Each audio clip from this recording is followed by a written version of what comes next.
తర్వాత రాకెట్ రావు గారు పిలిచారు, చేశాను. అభి అన్న చెప్పాడు, చేశాను. అలా వెళ్ళాను. మీ ప్రయాణంలో కాస్త వెనక్కి వెళ్తే మీరు చదువు అయిపోయిన తర్వాత, ఇంటర్ అయిపోయిన తర్వాత రామోజీ ఫిల్మ్ సిటీలో జాబ్లో జాయిన్ అయ్యారు. అవునండి. ఏం జాబ్ అండి అది? నేను హోటల్ ఇండస్ట్రీలో చేశాను. హోటల్ ఇండస్ట్రీలో చేశాను. ఓకే. నేను స్టార్టింగ్లో వెయిటర్గా జాయిన్ అయ్యి అసిస్టెంట్ మేనేజర్గా రిజైన్ చేసి వచ్చేటప్పుడు కూడా నాకు ప్రమోషన్ ఇస్తుంటే నేను వద్దన్నా. వెయిటర్గా ఎంత మీ జీతం?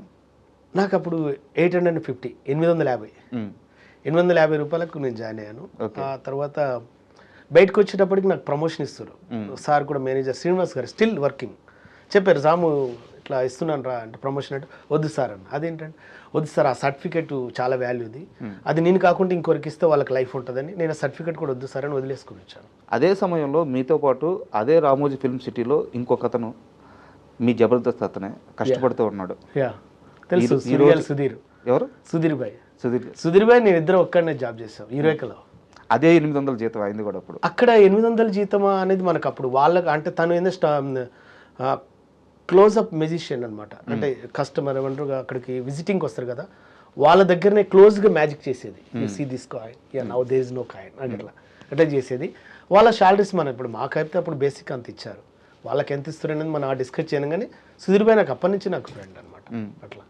అండ్ ఈరోజు సుధీర్ గారిని చూస్తే ఎలా అనిపిస్తుంది అంటే చాలా గర్వం, పెద్ద స్టార్ హీరో, భయంకరమైన ఫ్యాన్ బేస్ ఉంది ఆయనకి డిజిటల్ సోషల్ మీడియాలో. సో ఆయన ఆ రేంజ్లో ఉన్నారు కదా. సో ఆయన స్టార్టింగ్ స్టేజ్ అంతా చూశారు మీరు, ఆయన ఎక్కడి నుంచి వచ్చారో మీరు చూశారు, ఎక్కడికి వెళ్ళారో మీరు చూస్తున్నారు, మీ కళ్ళ ముందే ఆయన జర్నీ అంతా ఉంది. సో ఆయన జర్నీ చూసినప్పుడు ఎలా అనిపిస్తుంటుంది? చాలా హ్యాపీగా ఉంటుంది అండి, చాలా గర్వంగా ఉంటుంది. రీసెంట్గా కూడా ఒక మూవీ ఓపెన్ అయింది. ఒకటండి అదేంటి చెప్తున్నా కదా, ఒక్కొక్కరు ఒక వేలు వెళ్తుంటారు, ఒక్కొక్కరికి ఒక వాతావరణం కలిసి ఉంటుంది అంతే. ఇప్పుడు మీరు పలానా దగ్గర ఉన్నారనుకో, ఆ చుట్టుపక్కల ఉన్న ఫెసిలిటీస్ని బట్టి నీకు ఆటోమేటిక్గా ఫోకస్ అవుతుంది. మనం ఉండే విధానం కావచ్చు, కలిసే మనుషులు కావచ్చు. అట్లా సుధీర్ భాయ్ డౌన్ టు ఎర్త్ ఫస్ట్ నుంచి. తను యాజ్ ఏ ఫస్ట్ మ్యూజిషియన్, తర్వాత గేమ్ ఆర్గనైజర్, ఆ తర్వాత టీవీ. అసలు ఇంకా లోతుగా చెప్పాలంటే ఫస్ట్ స్కిట్ ప్రాక్టీస్ చేసింది నేను, సుడిగాల్ సుధీర్ భాయ్ అండ్ వేణు అన్న అండ్ ఇంకో అబ్బాయి టింకు అని. ఫస్ట్ స్కిట్ అది ప్రాక్టీస్ చేస్తున్నప్పుడు తను టింకు అనే అబ్బాయి నన్ను పిలిచినప్పుడు అన్న అదంటే అరే నువ్వు చేయరా రామా, నేను వద్దన్న, నన్ను పిలిచిన వాళ్ళని పక్కన పెట్టి నేను చేయనన్నా, అది అయిన తర్వాత చేస్తాను వెయిట్ చేస్తున్నాను అన్నమాట. వెయిట్ చేస్తున్నప్పుడు చంద్రన్ నన్ను పిలిచాడు. అట్లా. సో చాలా గర్వంగా ఉంటుందండి, ఎందుకంటే సుధీర్ భాయ్ ఈరోజు ఎదుగుతూ 10 మందికి ఆదర్శంగా అవుతున్నప్పుడు మాకు కూడా హ్యాపీగా ఉంటుందండి అంతే. అండ్ ఇక్కడ ఒక చిన్న విషయం ఏంటంటే, చాలామంది చెప్పే కంప్లైంట్, సుధీర్ మా ఫోన్లు ఎవరి ఫోన్లు లిఫ్ట్ చేయడు, మాకు టచ్లోకి రాడు, తనకి అత్యంత సన్నిహితమైన 2-3 ఆర్టిస్టులు ఉన్నారు, వాళ్ళ ఫోన్లు మాత్రమే లిఫ్ట్ చేస్తారు, మేము జబర్దస్త్ ఫ్యామిలీయే, మాతో పాటు కలిసి స్కిట్లు చేశాడు, మాతో పాటు జర్నీ ఉంది, మాతో పాటు తిన్నాడు, ఒకవేళ వస్తే మళ్ళీ ఈరోజు కూడా తింటాడు, కానీ ఫోన్ మాత్రం లిఫ్ట్ చేయడు అని చాలామంది చెప్తున్న కంప్లైంట్. నిజమా అబద్ధమా? ఓకే, అంటే నేను కంప్లైంట్ నిజమా అబద్ధం అన్న దానికన్నా ఒక విషయం చెప్తానండి. ఎందుకంటే ఇప్పుడు మన పనిలో మనం బిజీగా ఉన్నాం, నా ఫోన్ ఎత్తలేదు అనే కంప్లైంట్ చేయడం కన్నా నిన్నుగా గుర్తించే వ్యక్తులతో మీరు జర్నీ చేయండి ప్లీజ్. అంటే నువ్వు ఎదుటి వాళ్ళ మీద మనం కంప్లైంట్ చేయడం కన్నా మనల్ని రిసీవ్ చేసుకునే వ్యక్తులతో మనం జర్నీ చేయడం విన్నాట. ఇప్పుడు నేను ఒక టైంలో సుధీర్ భాయ్ కూడా ఒక టైంలో ఏదో వచ్చింది ఒకటి పెద్ద, నాకు తెలిసిన బెస్ట్ రైటర్ రామునికి తెలుసు అన్నావు కదా అంటే అవును ఒకసారి మాట్లాడవు అంటే నేను అడుగుతానన్నా, మాట్లాడి చెప్తానన్నా. నేను మెసేజ్ పెట్టా, నాకు రిప్లై ఇచ్చాడు, at a time Rambai go ఇతను చూస్తుందని చెప్పాడు, రైట్ అన్న థ్యాంక్ యూ అన్న అంతే. తర్వాత తను కొన్ని చెప్పాడు, అన్న ఇట్లా సింక్ అయ్యేటట్టుందన్న అంటే ఓకే రైట్ అన్న. నేను ఆ ఆలోచనని వారి దగ్గర తీసుకెళ్ళగలిగానా లేదా అది వారికి ప్లస్ అవతల అడిగిన అతను ఫ్రెండ్ కూడా నా ఫ్రెండ్ అన్న విషయంలోనే ఆలోచించాను తప్పితే నా ఫోన్ ఎత్తాడా ఎత్తలేదా, రిప్లై ఇచ్చాడా ఇచ్చలేదా అనే పాయింట్లో నేను లేను. అలానే మనం ఎదుటి వాళ్ళని కంప్లైంట్ చేయడం కన్నా మన వేలో మనం వెళ్ళటం బెస్ట్ అనుకుంటాడు. ఎందుకంటే కంప్లైంట్ అనేవి పెరిగిపోతుంటుంటాయి, అలా పెంచుకోవడం కన్నా ఇప్పుడు నేను ఫర్ ఎగ్జాంపుల్ మిమ్మల్ని ఎంకరేజ్ చేయాలనుకున్నాను, సార్ నాకు రిప్లై ఎట్లేదండి నువ్వు ఒక్కనే చూస్తున్నా అవసరం ఏముంది అంటున్నా. నేను సుధీర్ భాయ్ అనట్లే, ఎవరితోనైనా సరే నిన్నుగా గుర్తించే వ్యక్తులతో నువ్వు జర్నీ చేయి, నీ ప్రపంచం నీకుంటుంది, నీ అచీవ్మెంట్ నీకుంటుంది, నీ సక్సెస్ నీకుంటుంది అనేది నా ఉద్దేశం.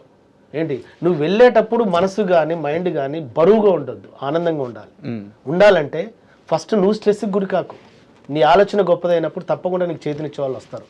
నీకు చేతినివ్వకున్నా, నీకు ఫోన్ లిఫ్ట్ చేయకున్నా, నీకు ఇంకోరు ఏది చేయకపోయినా దయచేసి నాట్ ఓన్లీ సుధీర్ భాయ్ అని కాదు, నేను సుధీర్ భాయ్ని స్పెషల్గా అంటే నాకు సుధీర్ భాయ్ మంచి లిఫ్ట్ చేశాడు, బాగున్నాడు, చాలా మంచి వ్యక్తి కూడా నా పాయింట్ ఆఫ్ వ్యూలో. నాకు నేను మీద ఎత్తలేదంటే నాకు తెలియదు, కానీ వీళ్ళని కాదు ఎవరైనా సరే అలా ఎత్తనప్పుడు మీ వేలో మీరు వెళ్ళే ప్రయత్నం చేయండి తప్పితే మీరు దాంట్లోకి వెళ్ళి మీరు డిప్రెషన్లోకి వెళ్ళకండి ప్లీజ్. నా దగ్గర సుధీర్ గారి విషయం పక్కన పెడితే మీరు జబర్దస్త్ నుంచి బయటకు వచ్చేటప్పుడు ఒక టీం లీడర్ కూర్చోబెట్టి వద్దురా రాము నా మాటిను ఎల్లమాకు అని చెప్పి ఒక టీం లీడర్ చాలా బాగా బతికినలాడి నచ్చ చెప్పడానికి ట్రై చేశారంట. ఓకే, ఎవరా టీం లీడర్? అంటే నేను అప్పుడు ఎగ్జిట్ అయ్యేటప్పుడు నాకున్నది మాత్రం రాకెట్ రాఘవ టీం.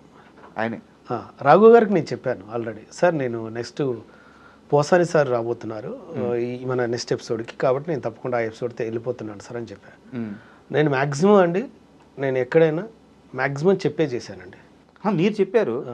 రాఘవ గారు చాలా చాలా అంటే ఒక సొంత తమ్ముడికి చెప్పినట్టు చెప్పి నా మాట విను, ఉండు, కొన్ని రోజులు ట్రై చేయి, ఇక్కడ ఉండే సినిమాలు ట్రై చేసుకో అని చెప్పి చాలా నచ్చ చెప్పడానికి ప్రయత్నించారంట. అది ఒకటండి సార్ చెప్పటం అంటే, సారు ఆ రోజు చెప్పినా ఆ రోజు ఈ రోజు ఎప్పుడు మీ ఇద్దరం ఒకేలా ఉంటాం. ఎందుకంటే సార్కు తెలిసిన మెంటాలిటీ ఫుల్ ఫ్లెజ్డ్గా, రాము వెళ్ళే విధానం ఇది, రాముకి ఇలా ఇష్టం ఉండదు అనేది. కాబట్టి రాకెట్ రాఘవ సార్కి నేనంటే, సార్ నా వల్ల ఇంకొన్ని ఇబ్బంది పడద్దు, అలాగని నేను ఇంకొన్ని ఇబ్బంది పెట్టే రకం కాదు. సో నా వ్యక్తిత్వం నచ్చిన చోట నేను పనిచేసుకునే వ్యక్తిని. నేను ఒక ఆశయం కోసం పెట్టుకెళ్తాను అంతే. సార్ ఇక్కడ ట్రై చేశాం బాగానే ఉంది, ఇంకొంచెం అక్కడ కూడా ట్రై చేద్దాం, వచ్చిందనుకో మన జనరేషన్ కానీ మన ఇంటి వాళ్ళు కానీ ఎవరైనా తలుసుకుంటారు, పోయిందనుకో పర్వాలేదురా వాడు ట్రై చేశాడు కాలేదు, అయినా మళ్ళీ ఇంకోళ్ళు ట్రై చేద్దానికి నేను ఏమైనా చెప్పగలుగుతా, నేనేం మిస్ అయ్యాను అనేది అనుకొని నేను బయటకు వచ్చాను. బయటకు వచ్చినప్పుడు ఈ రోజుకి కూడా రాఘవ సార్ ఏదైనా ప్రోగ్రామ్స్ ఉన్నా, ఏదైనా మంచి ఇది ఉన్నా, ఒక డెడికేషన్తో కూడిన విషయాలైనా సరే ఫస్ట్ నాకు కాల్ చేస్తాడు, రాము గారు ఇది ఉందండి sir, okay sir done sir అంటే. ఎందుకంటే ఆయనకు ఒక నమ్మకం, రాము వెళ్ళిందంటే ఒక పర్ఫెక్ట్ ఇలా చేయగలుగుతాడు, ఇలా చేసుకుంటాడు, అదే ర్యాప్ ఉంది, అదే అండర్స్టాండింగ్ ఉంది, అదే రెస్పెక్ట్ ఉంది మాకు ఇప్పుడు అప్పుడు ఎప్పుడు. రీసెంట్గా కూడా మొన్న కూడా పిలిచాడు. ఎందుకంటే సార్ మనల్ని మనగా గుర్తించి ఇచ్చేదే మనకు విలువైంది సార్, మనం చేసే రిలేషన్షిప్ కూడా విలువైందని అర్థం. రాఘవ గారి టాపిక్ వచ్చింది కాబట్టి కంటిన్యూగా ఇంకో క్వశ్చన్ వేస్తున్నాను. Yes sir. జబర్దస్త్లోకి చాలామంది టీం లీడర్లు వచ్చారు, ఆర్టిస్టులుగా వచ్చారు, టీం లీడర్లు అయ్యారు. జోబి నిండంగానే లేదా కడుపు నిండంగానే బయటకు వెళ్ళిపోతున్నారు. Yes sir. వాళ్ళ కెరీర్లు వాళ్ళు చూసుకుంటున్నారు. Yes sir.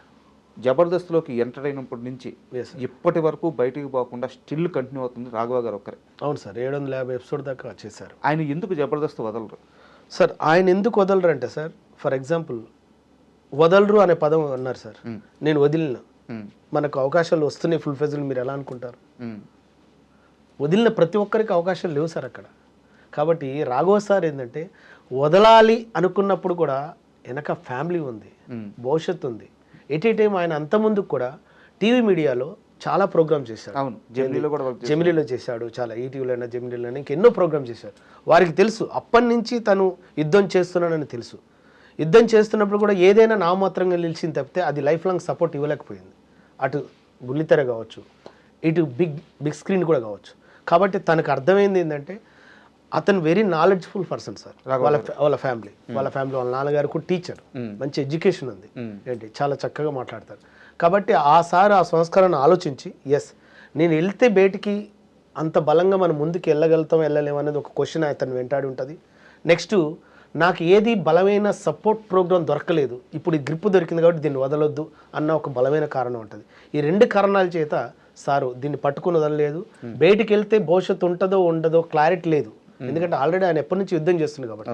అలా వెళ్ళిన తర్వాత అక్కడ అన్ని విషయాలు క్యాల్కులేషన్ చేసుకుంటాడు సార్, నేను చెప్పాల్సిన అవసరం లేదు, సార్కి కూడా స్వతహాగా ఎన్నో తెలుస్తాయి. కాబట్టి అందుకే వారు వెళ్ళలేకపోతే తప్పితే వారు ఇది చేయటం అని కాదు సార్, వారు చేస్తారు. ప్రజెంట్గా మీరే అంటే సార్, ఎవరినైనా అడగండి, రాకెట్ రాఘు గారు చేసే స్కిట్లు వెరీ జెన్యున్గా చాలా బాగుంటాయి అంటారు. సో నేను బలంగా ఉన్నా యుద్ధం చేస్తా కొడతా గొడవపోతాను కదండి, పక్కోడు గొడవపోవట్లేదు, పక్కోడు ఎందుకు అన్న పాయింట్లు ఉండదు సార్. ఎవరి సంస్కారంతో వాళ్ళు జర్నీ చేస్తారు. కాబట్టి వారి సంస్కారం ఏందో వాళ్ళకి తెలుసు, వారి చదివేందో వాళ్ళకి తెలుసు. బయటికి వెళ్తే రాజకీయాలను ఎదుర్కోగలుగుతామో ఎదుర్కోలేమన్న సెన్స్ కూడా ఉండటం వల్లే ఆయనకున్న బార్డర్స్లో ఆయన పరిధిలో ఆయన క్రియేట్ చేసుకున్నాడు అన్న ఉద్దేశంతోనే అట్లా ఉంటూ ఇటు సినిమాలు కూడా చేస్తున్నాడు, కానీ గ్రిప్ పట్టుకొని యుద్ధం చేస్తున్నాను నేను అనుకుంటున్నాను. సూపర్. అంటే రాఘవ గారికి ఒక సపరేట్ ఫ్యాన్ బేస్ ఉంటుంది. ఆయన స్కిట్స్లో మాత్రం ఎలాంటి బూత్ ఉండదు, ఎలాంటి డబుల్ మీనింగ్ ఉండదు, మ్యాక్సిమం బాడీ షేమింగ్ కూడా ఉండదు, ఒక వర్గాన్ని కించపరచడం అట్లా ఉండదు. చాలా క్వాలిటీ కామెడీ ఉంటుంది అవునండి. ఆయన స్కిట్స్లో. సో అందుకని ఆయన ప్రస్తావన తీసుకొచ్చాను. పర్లేదు సార్, తెలియాలి సార్. యాక్చువల్ నేను చెప్తాను కదా, మంచి కూడా ప్రచారంలో ఉండాలండి తప్పకుండా. ఎందుకంటే మనం ఎదుటి వాళ్ళని మనం ఎందుకు అనుకుంటాం, కానీ ఎందుకు అని వచ్చిన డౌట్ వాళ్ళు కూడా మనం ఎందుకు చేయలేకపోతున్న వాళ్ళకి ఏదో ఒక విధంగా ఆలోచించండి. ఆ రోజు మీరు గొప్ప వాళ్ళని నేను అంటాను. ఇప్పుడు బయటకు వచ్చావు ఎందుకు అని క్వశ్చన్ వాళ్ళు చాలా ఉండరు. బయటకు వచ్చిన సినిమాల కోసం అంటే సినిమా అవకాశం ఇచ్చిన వాళ్ళు ఉండరండి. నేను సినిమా అవకాశం కోసం వచ్చిండ్రా వీడియో అని తెలుస్తుంది, తెలిసిన తర్వాత కూడా ఇచ్చేవాళ్ళు ఉండరండి. ఏంటి ఇచ్చినప్పుడు కదా నువ్వు ఒక క్వశ్చన్ వేసావు, అరే ఈ మధ్య కనిపించట్లేదు అంటే వాడి వేలో వాడు ప్రయత్నం చేస్తుండు, వాడి వేలో వాడు యుద్ధం చేస్తుండు, వాడి వేలో వాడు ఇది చేయట్లేదని మీరెలా అనుకుంటారు? అంటే రాము గారు, ఇక్కడ నాకు డౌట్ వచ్చేసి, మీరు సినిమాల కోసం జబర్దస్త్ వదిలేసి వచ్చారు. అసలు ఎవరిని అప్రోచ్ అయ్యారు, ఎలా అప్రోచ్ అవుతున్నారు, మీకు ఎందుకు మీ నటనకు కానీ లేకుంటే మీ జర్నీకి కానీ తగ్గ పాత్రలు పడట్లేదు, అసలు మీ అప్రోచ్ ఎలా ఉంటుంది? సార్ నా అప్రోచ్ ఎలా ఉంటుంది అంటే సార్, నాకు తెలిసిన వ్యక్తులతో అప్రోచ్ అవుతాను సార్. ఏదైనా ఉంటే చెప్పండి సార్ అంట, నాకు ఫోర్స్గా ఇష్టం ఉండదు. అసలు మీరు వెళ్ళినప్పుడు ఎట్లుంటుంది, రిసీవ్నెస్ ఎలా ఉంటుంది? గుర్తుపడతారు సార్, గుర్తుపడతారు. హాయ్ అండి బాగున్నారండి అంటే, సార్ ఇలా ఉందన్న అంట, ఏమన్నా ఉంటే చెప్పండి అన్న అంట.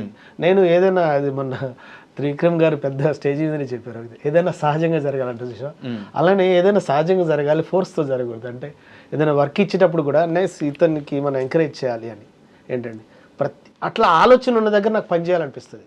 బట్ అది జరగట్లేదు కదా. మీరు ఇన్నేళ్లలో ఒక్క నిమిషం ఒక 5-6 సంవత్సరాల నుంచి మీరు ఇదే ప్రయాణం చేస్తానే ఉన్నారు.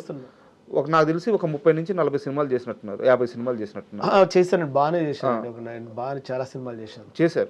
బట్ వాటిల్లో ఏది కూడా ఒక కేఏ పాల్ గారి క్యారెక్టర్ తప్పించి ఏది కూడా మీకు ఆ మనసుకి ఫుల్ ఆనందాన్ని ఇచ్చిన పాత్ర లేదు.